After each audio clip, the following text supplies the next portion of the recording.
Okay, hi guys. Here I am again. Okay, it's the last video for today. Again, it's past 2, close to 3 a.m. and I started at 5, so I'm quite tired.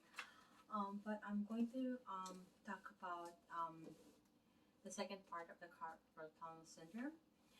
Okay, so carpal tunnel syndrome is a most common entrapment syndrome in the arm. So during the mid 19th century, cases of median nerve paralysis were frequently documented, right? Causes were linked to nerve compression. Sorry about that. Excuse me.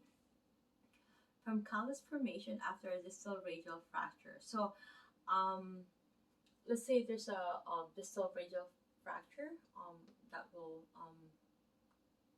lead to CDS. Okay, so a woman who's doing a laundry as an occupation, butcher, and milkers, cigar makers, and carpet beaters. I get carpet beaters. They're doing flexion and extension, constant repetitive flexion and extension. During the early part of this century, the flexor retinaculum was considered source of median nerve compression, with the suggested treatment being sectioning of this ligament. So in the 1940s, this condition was termed carpal tunnel syndrome. Wow, carpal tunnel syndrome was um, already stressed out or diagnosed or clinically impressed during the 1940s. It was associated with compression of the nerve in the carpal tunnel. So in the 1954, Fallon's first demonstrated what is now known as Fallon's test, which is used to determine the presence of carpal tunnel syndrome. Okay, like I said, highly repetitive conditions of the carpal of the wrist will lead to carpal tunnel syndrome. I'm going to talk about quickly about the carpal tunnel.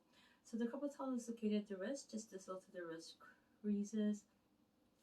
Okay, so when it creases here, this is the carpal tunnel um, where it's located. It is a fibrosis canal with the floor formed by the carpal bones and the roof formed by the flexor retinaculum, also referred as the transverse carpal ligament. So because it covers, it protects the carpal bones, it's also called transverse carpal ligament because it goes transversely. Okay. Um, so this ligament is a dense fibrous band, approximately 1 to 2 millimeters thick. It attaches to the piriformis and the hook of the hamate bone on the ulnar side of the wrist, on the radial side. So it attaches the scaphoid, tubercle, and the trapezium. Proximally, the ligament lies at the distal wrist crease and blends with the fascia to the distal flexor surface of the forearm. So distally, it extends to the base of the metacarpals and into the palmar fascia. So the medial nerve becomes increasingly superficial as it approaches the carpal tunnel. Before passing through the tunnel, it gives off the nerve branch called the palmar cutaneous branch, which is a branch generally travels superior to, not through the carpal tunnel, but this is a superior, a travels superior. This is significant because the palmar cutaneous nerve supplies the skin over the thinner eminence. In turn, if the median nerve is compressed in the tunnel, the sensation to the thinner area is not affected. Okay, structures that travel through the carpal tunnel are the median nerve, the four tendons of the flexor digitorum superficialis, and the four tendons of the flexor digitorum profundus, and the tendon of flexor pollicis longus. Okay, normally at rest with the wrist in neutral. So the pressure within the carpal tunnel is 2.5 millimeter mercury. Okay, so we can measure the pressure through like maybe the high blood pressure cough. We can use that to test for that as well. When carpal tunnel syndrome is present, this resting pressure increases to an astonishing 32 millimeters mercury. So for to test for high blood pressure, um, we're just gonna do minimal. We're gonna test for the any carpal tunnel syndrome if there's presence of it. Okay, so the position of the wrist has a dramatic effect on the internal tunnel pressure. Normally, wrist extension and flexion to 90 degrees, average about 30 millimeters mercury. With carpal tunnel syndrome, this pressure increases to an amazing 94 millimeter mercury with wrist flexion and to 101 millimeter mercury with wrist extension. So if there's a compression of the median nerve as it passes through the carpal tunnel, it generally occurs in the two basic ways. The size of the tunnel itself decreases, or the size of the contents passing through the tunnel increases. It's kind of common sense. It is not unusual that both of these occurs in combination. But for example, rheumatoid arthritis can result in bony changes of the carpal bones and lead to increase in the fluid within the tunnel itself. Okay, so that's a factor. Now I'm going to be talking about pronator teres syndrome and median nerve compression. Okay, so with pronator teres syndrome, the median nerve is compressed at the level of the proximal attachment of the pronator teres. So compression is usually from the tendons of the muscles, which may be thickened, probably as a result of local trauma. So there's usually a gradual insidious onset. The person experiences aching, often describes a tiredness or heaviness in the anterior forearm, right? A numbness in the thumb, so there's numbness in the thumb and index finger, right? With some weakness in the thinner muscles, there's some weakness here. Dull to the sharp pain in the anterior forearm, so there's dull and sharp pain and experienced with a repetitive elbow movement. So if you keep on doing the repetitive movement, there could be some some sharp pain, some tiredness and heaviness that could occur. So dull to sharp pain in the anterior forearm experienced with repetitive elbow movement rather than wrist movement. Okay, so it has to be the elbow movement than rather than elbow or wrist movement. Another distinguishing feature is that the tenderness is found at the proximal attachment of the pronator teres. Okay, and pain is present with active resisted testing of pronation of the forearm. There's also no nocturnal pattern to the symptoms. So if we're doing some resisted pronator teres, if let's say you see there's no nocturnal patterns here, and there's tenderness found in this area here, and if there's pain when you do this pronation here, that means you are positive for carpal tunnel syndrome, which is the pronator teres syndrome, where the median nerve is passing through the pronator teres. Okay, I'm going to be talking about repetitive strain injury. Okay, which is also called RSI. Repetitive strain injury is a current term used to describe cumulative trauma suffered as a result of highly repetitive and forceful hand movements. So often performed in biochemically unsound positions, it is a more recent name for a combination of conditions that seem to affect white-collar workers.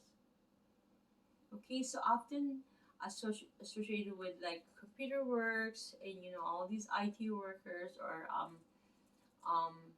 secretary or anything that occupation that composed of being seated in a computer all the time, all day.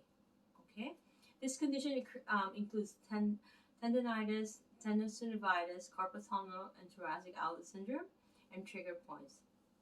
Whether it could be carpal tunnel syndrome or RSI, the condition can lead to chronic pain and disability. Ultimately, if this condition is severe, it may lead to some degree of permanent median nerve damage. So we don't want to get to that if there's a permanent median nerve damage, right? It is not unusual to find a client extremely distressed at not being able to perform his job. So, in an effort to help those who suffer from CTS, where computer keyboard work is an exacerbating factor, there have been innovations made in wrist and forearm support. In some cases, voice-activated computers are used. So some people will just use a voice-activated as opposed to typing it in, so to avoid the repetitive flexion and extension. Of course, this has lead to a new repetitive injury referred to as RSI um, of the larynx. So again, you can't win, right? So if it's not this, it's the repetitive injury of the larynx. We don't want that to happen as well. If this condition occurs, the person should seek help from a speech therapist who will assist in voice modulation and other exercises. It seems clear that prevention of overuse syndromes should be the goal of healthcare. Okay, so many of the self-care suggestions in this chapter can be used this end. So, um, like I said, we're gonna try to avoid the repetitive flexion and extension. There could be that um, induced voice that could also do all the input and all that, but this could also affect the larynx, right? It could also incur some repetitive injury in the larynx area. Okay, so you can't really win. One has to suffer one way or the other. Okay, we're gonna talk about symptom picture here. So when CTS has a unilateral presentation, it is usually in the dominant hand. It is often bilateral. However, there's a numbness and tingling in a median distribution. So nocturnal dysesthesia is distinguishing feature of CDS, often waking up the person, maybe due to venous status or persistent compression from sleeping with the wrist in a flexed position. So majority of people or client with CDS, they're most likely to be a flexed bias, so they're going to tend to flex their wrist even in their sleeping pattern. Um, um, in any case, in any person, we're always tend to where um, our insecurities or issues are, we tend to um, do follow that pattern or show that pattern during sleep. I don't know if that makes sense. Okay. The symptoms are accompanied by local pain, which also occurs with wrist activity. So we're going to use our wrist. It's going to cause pain. The pain can be presented only locally in the wrist and hand, but in the forearm, elbow, and even rarely in the shoulder. So it can not only just present in the wrist alone, it can also spread to the forearm, the arm, and also the shoulder area. Okay, movements of the wrist are limited. So a space-occupying lesions or bony cysts may also be present, resulting in the limited range of motion at the wrist. So that's normal because if there's any lesion happening, it's not going to be able to move. So the range of motion will be limited. Okay, the person will often shake, massage or exercise the hand for relief of symptoms. Sometimes placing the hand under cool or warm running water helps. So frequently the person is distressed over the loss of function and the loss of ability to work. So they're going to seek or search for massage therapy or any psychotherapy because they're being emotional of what's happening. They're not able to accept what's happening to them. Okay, swelling may be present. It may in fact be a cause of CTS as an increased pressure on the median nerve. So women may be experience an exacerbation of symptoms premenstrually or with menopause. So pregnancy can lead to CTS symptoms in 18 to 31% of women.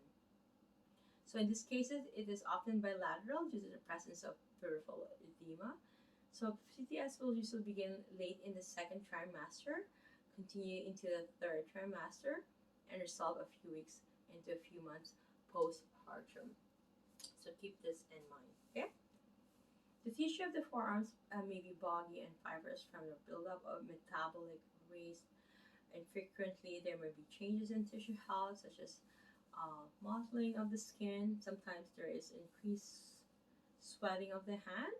Hypertension is common in the forearm flexor from overuse and often from the presence of trigger points in this muscle and at the hand. So trigger points in the subscapularis and scalenes, among others, refer to the wrist, palm, and some lateral digits.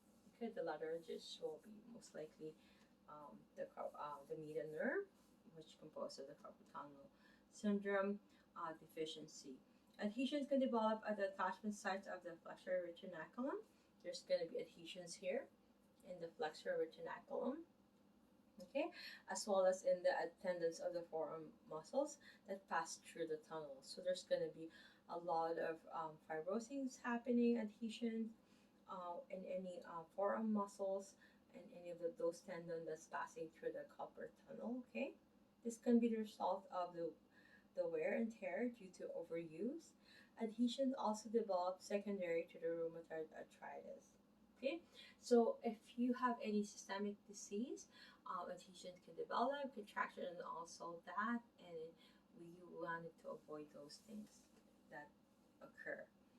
We have to avoid those occurrence to happen, especially if it's atrophy.